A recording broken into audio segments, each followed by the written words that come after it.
Welcome back to the Wizard Shop, and it is Subaru time. We haven't had a whole lot of Subarus in the shop. Let's take a look at this one. It's really nice.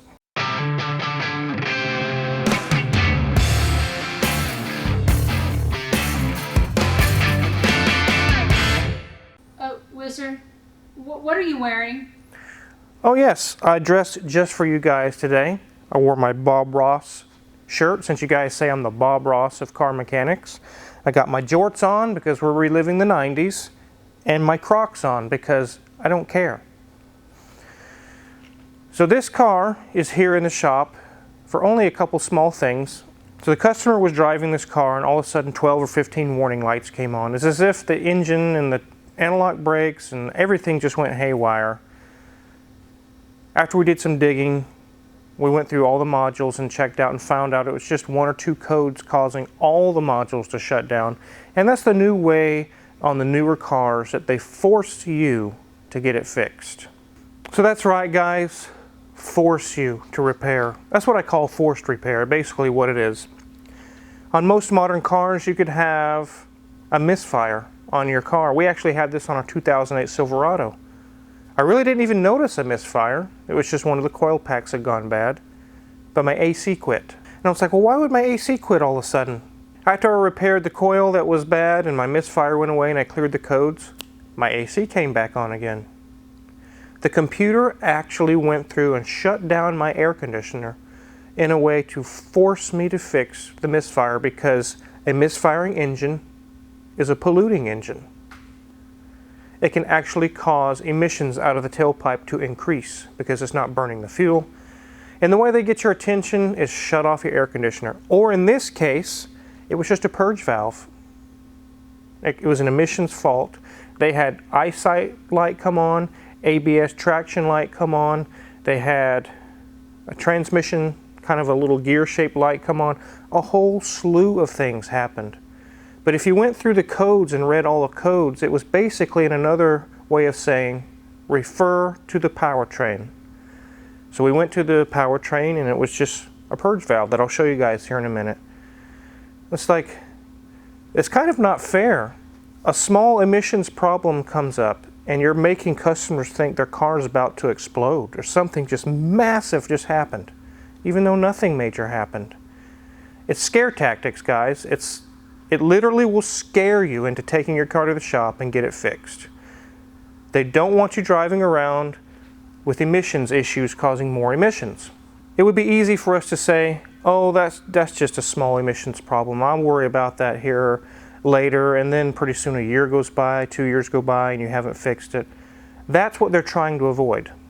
That's why they scare you into fixing your car. So, okay, Car Wizard. So would one of those handy-dandy OBD2 code readers be helpful in this case? It could be helpful, but keep in mind that there's multiple modules that these little handy-dandy small code readers can't access, like getting into the eyesight module or navigation or body control modules. Sometimes you can't access those with a small handy-dandy code reader. Here in the shop we use the Autel MS908, which is a very nice scan tool. And we can go through all the different modules and check what's going on. And it saved us a lot of trouble. We found out it was just a simple problem. So this is a 2017 Subaru Outback with the 2.5 liter. Now I mentioned before to you guys that the early 2000s Subarus were bad. Don't buy them because of head gasket problems. This isn't an early 2000s Subaru. This is a late teens, 20 teens, like 15, 16, 17 Subaru. A lot of those problems have been fixed by now, so you don't have to worry so much about head gaskets on these later model ones. Let's go ahead and look around the car, then we'll look under the hood and I'll show you the small little valve that caused 15 warning lights to come on. So the styling on this Subaru, it seems like all the cars anymore, Mrs. Wizard, the Hondas, the Toyotas, the Nissans, they all have a very similar style anymore, don't they? They do. They all seem to be looking more and more alike. You really have to look anymore to see, is that an Acura? Is that a Infiniti? Oh no, it's a Subaru. It's kind of hard to tell. A couple dings on the door, nothing serious, nothing caved in. And here it says Outback, and it's PZEV, which is partial zero emissions vehicle. This right here is also why when you have a small emissions problem like a purge valve, this car throws a huge fit. It's actually not the car's fault. It was programmed to do that. Again, to force you to repair it. No one's going to drive their car around with all these lights flashing at them. They're going to say, I have to get this fixed. And it really wasn't that big of a deal after all. So we'll go down this side. Again, good tires. Couple small dings, but nothing serious. A little bit of oxidation on the headlights, but it is, after all, 4 years old. I'll go ahead and open the hood, and I'll show you guys the engine and our offending failure.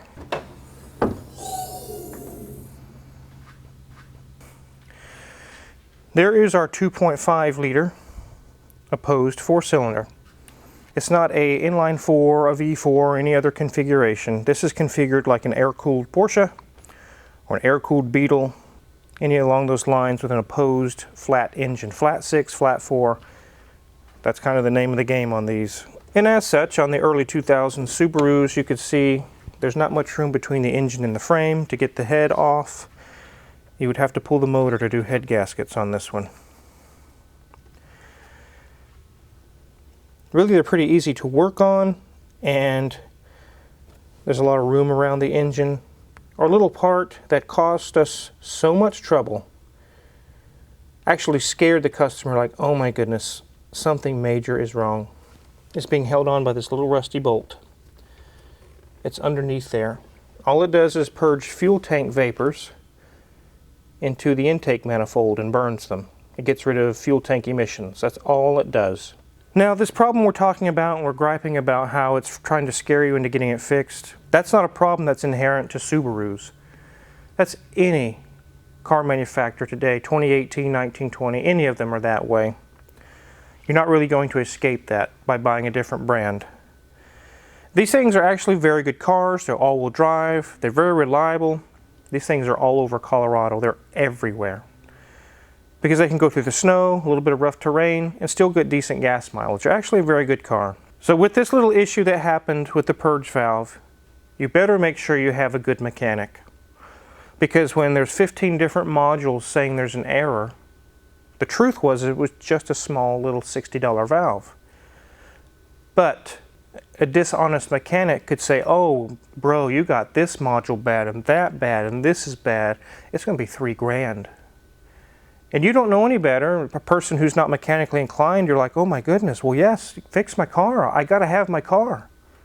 So be very, very careful about that. And if you are mechanically inclined, these are definitely not a car, or even the newer cars are not cars to do the parts cannon and start throwing parts at it. Oh, my eyesight went bad. I'll order a new eyesight unit off of eBay. You can't, because the dealer has to program it and calibrate it. Well, that didn't fix it. Well, I don't understand what's wrong. The truth was there was nothing wrong with the eyesight to begin with. They just used that as a warning to get your attention to get that little valve fixed. It's kind of sad because I get this a lot. Customers call Crazy D in the office and say, in this situation, they say, my eyesight's broken on my Subaru. I got to get that fixed. Or, what do I do? How much is it going to cost for a new eyesight unit? And we work up the estimate, spend a bunch of time without having looked at the vehicle to find out it was nothing to even do with the eyesight. So I just wasted an hour working up an estimate for a part that's not even bad. This is why anymore in the shop we don't do diagnosis over the phone, or don't give you quotes over the phone or through email. We really need to see your vehicle and get it in the shop so we can, in this case, see that it was only a purge valve. We didn't have to give you an estimate on all that other stuff because the other stuff wasn't even broken. But over the phone you'd be like, bro, there's lights on, there's so much stuff wrong. And there wasn't. Today's vehicles are not vehicles that you can do the guessing game on. You really have to have hard facts and hard data to make the decisions and fix it properly. That's kind of a strategy they've adopted these days. Back in the late 90s, early 2000s, if you had an engine misfire, your check engine light came on and indicated there was a misfire. That's it. If you had an oxygen sensor problem, the check engine light came on. It said that there was an oxygen sensor problem. Today, if you have a misfire, it'll shut off your air conditioner. Like I said, it'll throw up all these warnings. So basically, it's a strategy. It's mind games. So anyways, let's go ahead and get this thing on the lift. Let's look underneath of it.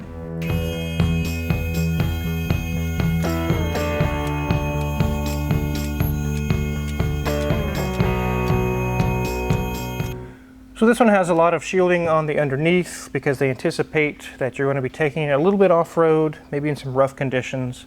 So that kind of keeps a lot of the scrapes and damage to the minimum. Check these brakes. They look about half gone, but they're still good. Sway bar link is good. And the strut is nice and dry. Look around over here. I don't see any oil leaks or anything coming out of the shields. Nothing loose here. Sway bar link is good. Strut is good. All right. Here's our transmission. It has a drive shaft going to the rear. Also, the way this is oriented is that it has CV shafts coming out of the front of the transmission. So that's how they do all-wheel drive on a Subaru.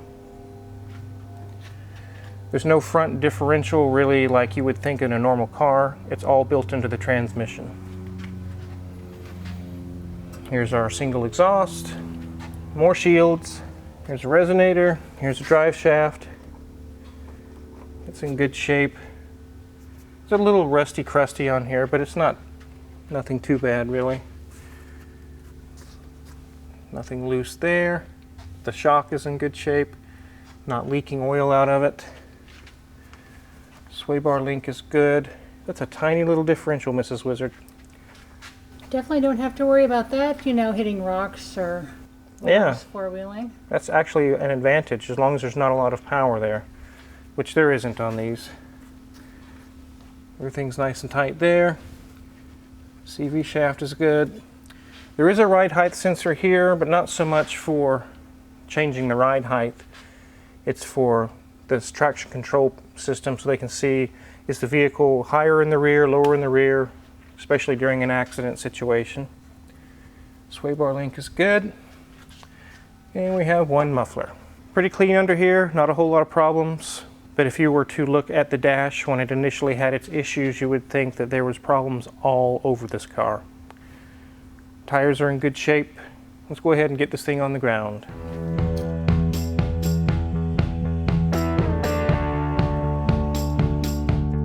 So we just took a quick look on this car. It wasn't so much a focus about this car in this video. The main thing was this situation is happening more and more. And although we don't rip off our customers here at Omega Auto Clinic, this situation could really cause a big mechanics bill that's not necessary. It's kind of not fair to the owner because there's not much you can do about it. It's almost a similar situation as if you were working in the garden and you threw your back out. And you say, oh, and you go to the doctor and say, doctor, I got back pain, it's shooting down my legs, I got all kinds of, I don't know what's going on. And it may be just something simple as rest and let it heal. But the doctor says, oh, bro, you got cancer. This is going to be $275,000 in treatments. Just totally take advantage of you. That's a situation you need to be very careful of with these situations with these. There are a whole bunch of warning lights, which means a whole bunch of avenues for scam artists. Find the mechanic that you trust and stick with that person. Because that person may not be the cheapest to go to, but in the long run it will be, because it'll save you so much trouble and headache of being scammed, actually not being scammed.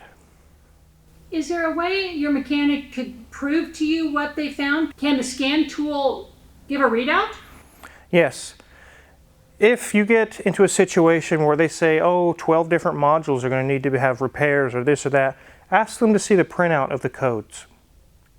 Actually look at the codes. Because that could very simply say, there's a code found in the PCM. That's the only reason why it turned on the traction control light, because the traction control system says, there's a code in the PCM. That's it.